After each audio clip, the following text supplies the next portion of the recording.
Torah Life Ministries, come out of the world. Hello everybody, it's Paul Neeson with Torah Life Ministries. Thanks for checking us out. And I just wanted to say that, people ask me often, am I a Christian?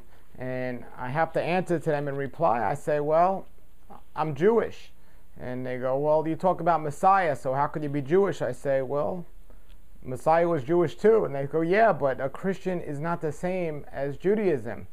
And they're probably correct, because Judaism is what Messiah was, and Christianity is a sect of Judaism.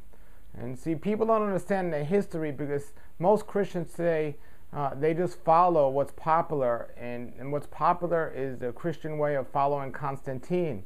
In essence, Christianity means follower of Constantine, where the people that followed Messiah, Yeshua, which some people refer to as Jesus, he was referred to as the follower of the way, or you're referred to as a follower of the way when you're following his way.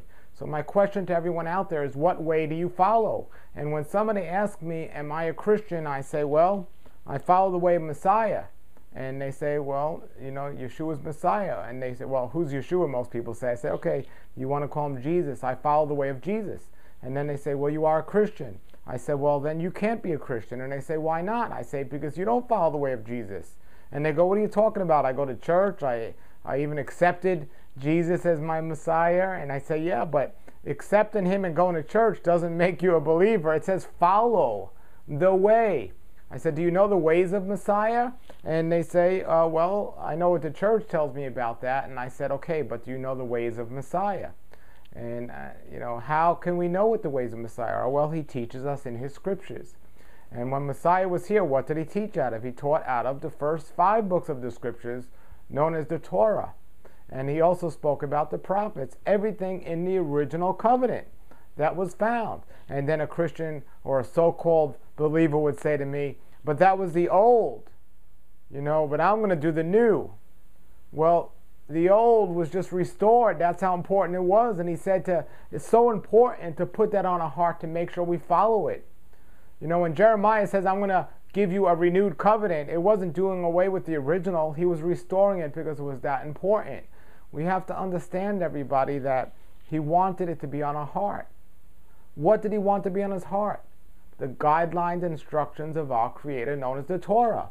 And Messiah gives us the wonderful gift of understanding and learning how to act by being the perfect Torah, by being the guideline and setting the standard for how we are to live. So many people that call themselves followers of the way don't really know what the way is. The way is found in Scripture. And if you look in the original covenant or you look in the renewed covenant, it hasn't changed. Messiah shows people what to do, and your actions should reveal your heart. It says in Matthew 6:21, wherever your treasure is, there the desires of your heart will also be. The desires of your heart should be to follow, understand, and take action the way of Messiah. Now, I'm not saying this in a bad way or a good way. I'm saying this as a factual way. The way the churches have gone today are not the way Messiah wanted us to go. So those people that call them Christians based on the way the church is teaching them is usually, not 100% of the time, but most times, different than what the scriptures teach us in the Torah. Please, if you're a Christian out there and you don't agree with me, read it for yourself, what Messiah did and told us to do and was never done away with. And then read about what the church teaches and see if those ways are the same or different, and decide for yourself. I can't see anyone with an intelligent mind to clearly see that the ways are different. So now the question comes, what way will you follow? Well, it says in James 4:17, to know good and not to do it, to him it is sin. Now I understand many of you have been brought up in the church and you've been used to doing something one way, but that's not a reason to keep doing that way when you find out it's wrong. I mean, I'm a health teacher, and from a health standpoint, I know a lot of people that do unhealthy things, but when they find out it's bad for them, the wise thing is to stop. They still might suffer the consequences from the things they've done in the past, but they will no longer continue to add to the issue if they stop doing what was so bad to begin with. To know good and not to do it, to him it is sin. There might be some things that I'm telling you that you might not have heard yet before. Now you have heard them, and you could no longer use the excuse, I did not know that. You can't use that little loophole to get out of this. Now the question is, what are the desires of your heart? Are the desires of your heart to continue to learn and study and do your best to follow the way of Messiah? Or are your desires of your heart saying, well, I'm so used to doing it this way. Even if I'm wrong, I want to stick to this way because that's where my comfort zone is. That will reveal a lot, folks. You know, being saved is not just saying a couple of words. Being saved is, you know, accepting Messiah not with your lips but with your heart. And your actions will reveal your true heart, folks. How do we walk on a daily basis to glorify Him? Are we following His way, or are we following the world's way? As it says in Romans, do not conform to the standards of this world. Well, I'm afraid to let everyone else out there know of that.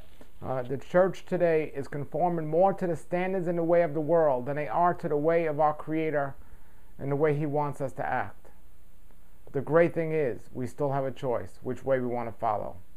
One of the greatest translations I've ever read in the Scriptures used the word that I don't see in many Scriptures. It's the word continually. It's not to do it once, it's not to accept it once, and it's not to say it once.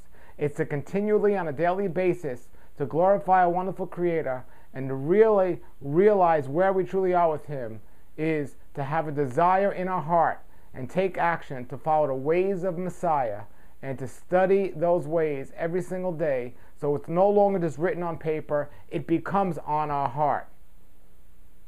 That's the way. So regardless of what you've done in the past, now's the time to make a new stand and follow the renewed way, the way of Messiah.